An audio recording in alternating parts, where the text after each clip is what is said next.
Hi friends, எல்லோரும் எப்படி இருக்கீங்க? இன்றைக்கி நம்ம வீட்டு மாடி தோட்டத்தை பார்க்க போகிறோம்.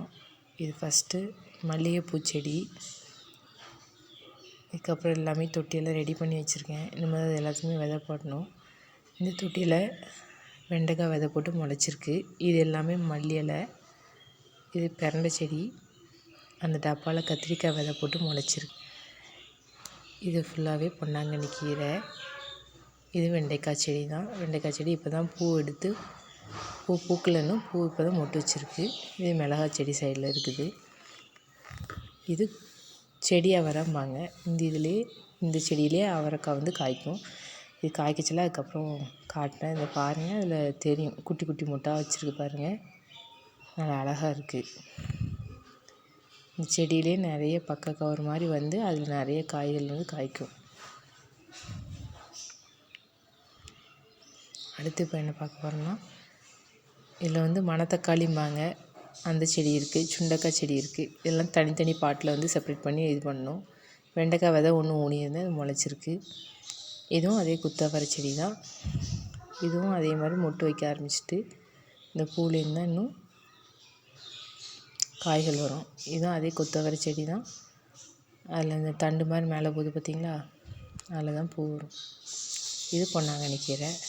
இது பீக்கங்காய் செடி. கொடி விட்டுருக்கு. மேலே கொடி கட்டி விட்ருக்கேன். 2 பூ விட்டுருக்கு, பிஞ்சோடு விட்டுருக்கு.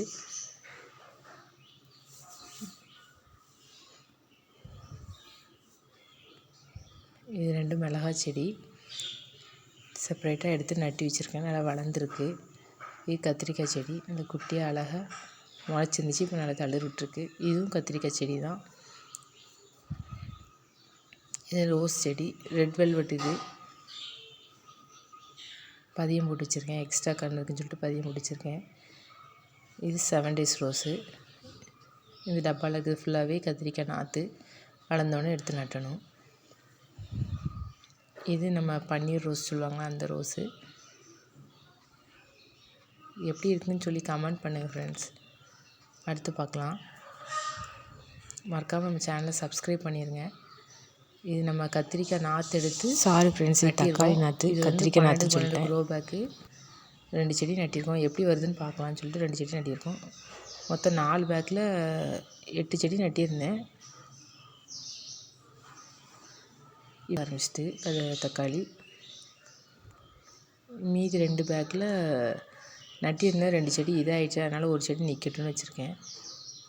ரோஸ் குச்சி நட்டி வச்சுருக்கேன். தளிர் வருதான்னு பார்ப்போன்னு வச்சுருக்கேன். ஆனால் தளிர் வந்திருக்கு. செடி வளர்ந்தால் தான் உண்டு. பார்க்கலாம் எப்படி வருதுன்னு பார்க்கலாம். தெரியுதா உங்களுக்கு? தளிர் வந்திருக்கு. அது வேர் ஊனி பூ பூத்தா தான் இந்த செடி வந்து நல்லா ஃபுல்லாக முழுமையாக வளர்ந்துருக்குன்னு அர்த்தம்.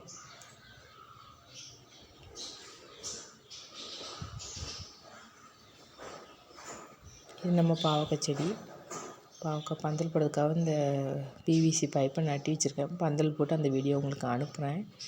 எப்படி பந்தல் போட்டிருக்கேன் என்னென்னு அனுப்புகிறேன். இது எல்லாமே கத்திரிக்காய் செடி வளர்ந்தோடனே செட் பண்ணி நட்டுறதுக்காக க்ரோ பேக் ரெடி பண்ணி வச்சுருக்கேன். இந்த ட்ரம்மில் ஃபுல்லாக விதைகள், கீரையோட விதை போட்டிருக்கேன். இன்னும் முளைக்கல. இது கருவேப்பிலை கன்று வச்சுருக்கேன். கீரை விதை முளைச்சோன்னே காட்டுறேன். இப்போ தான் போட்டிருக்கேன். முளை குட்டி குட்டியாக முளை தெரியுது. அதனால் இது கிளியராக தெரியல. முளைச்சோன்னு நல்லா காட்டுறேன். அரைக்கீரை.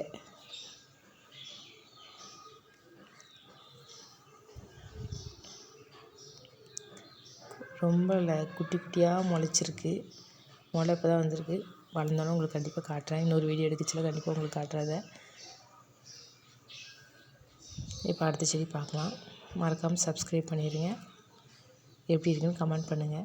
இது பிச்சிப்பூ செடி. இதுவும் பந்தல் போடுறதுக்காக தான் இந்த பிவிசி பைப்பை நட்டியிருக்கேன். ஏன்னா